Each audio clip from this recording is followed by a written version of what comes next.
First thing you see is the frame going up to the front axle there. That would have been, all these various subcomponents would have come from various parts of the plant. The 20 horsepower 4-cylinder motor is being dropped in. That would have been dropped in from the second floor of the plant.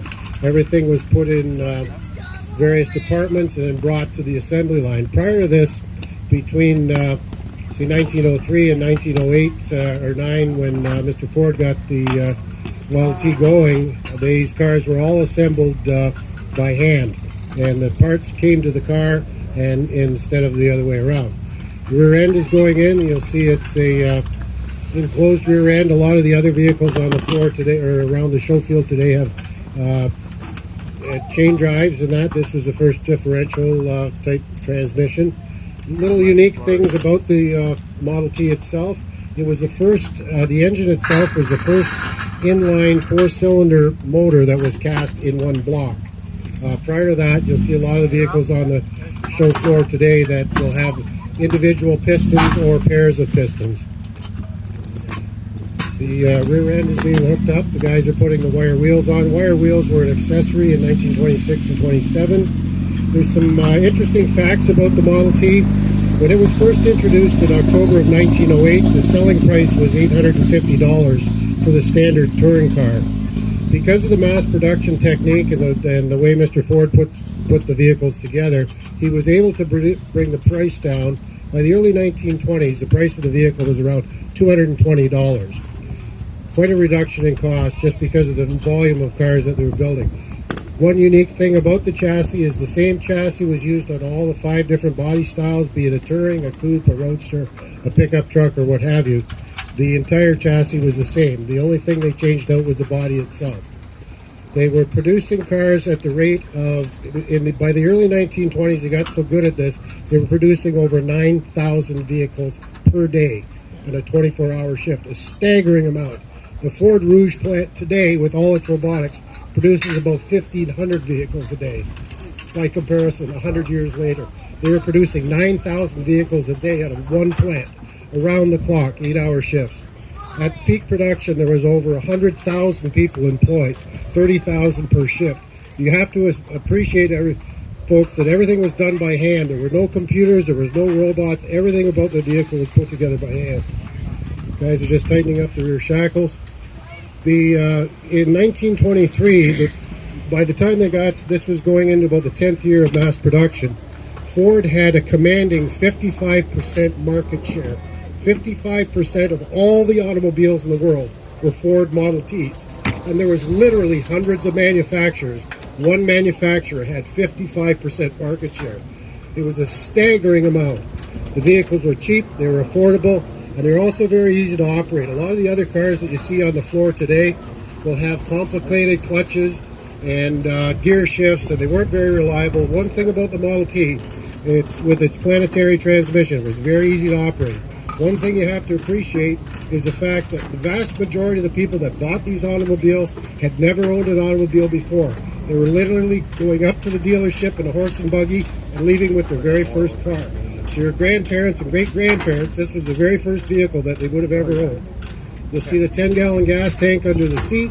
It's a gravity feed system, just a line that would go to the carburetor. There's nothing complicated about it. No water pump, no fuel pump. Really nothing very much to go wrong. The 3 pedals on the transmission there we'll explain in a minute.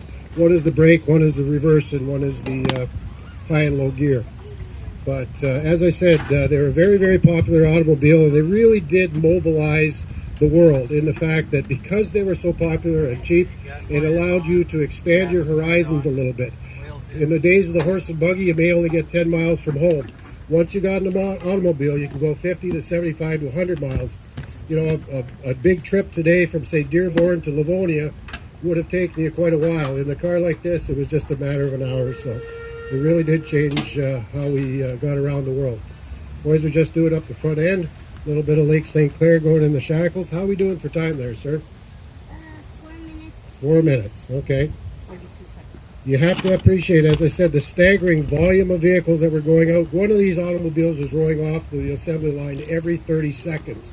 There was a gentleman at the end of the line with a bucket and a 4-inch brush, and he was literally dabbing paint on the parts as they moved off the assembly line. They were coming off the assembly line wet.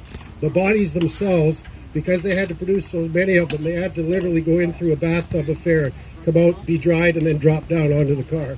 Quite a few of the cars that being restored these days still have the paint runs on the inside of the body.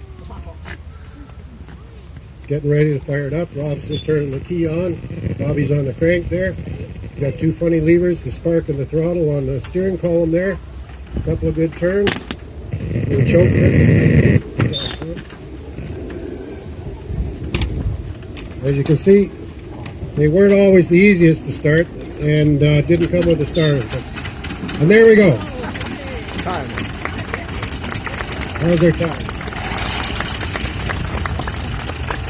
Oh, fantastic. 5 minutes and 47 seconds. Stick around, I got something for you later. 5:47, not bad for a first try today.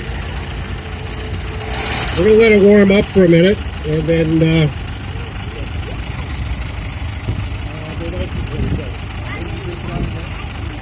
Rob's going to let it warm up for a minute, then we'll give you a little demonstration of the transmission, forward and back, and how easy it is to operate. And then we're going to do something that we call starting on compression. This was something that most Model T owners got very good at. As you can see a minute ago, it was very difficult to start, so most Model T owners would try and get it to stop the day before when they shut off at night in just the right position so that when they turn the key on in the morning, it would start with just the turn of the key. So his left foot there is on the low gear pedal, just slightly pressing it down and it'll go forward. Brake with his right foot, and then he'll depress the middle pedal, and that is your reverse gear. Very easy to operate. So we're going to let it warm up for a second. Oh, there we go. And then what Rob's going to do is kind of rev the motor up a little bit and then shut it off. And if he has everything just in the right position, when he turns the key switch on, it'll start on its own.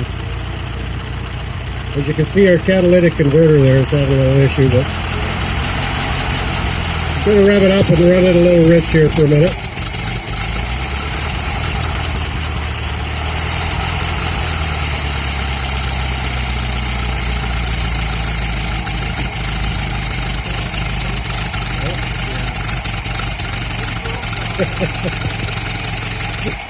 The paint's a little wet, yeah. Give it a second. And there we go. One more time, Rob. Try it once more. Try it once more. And there we are, folks.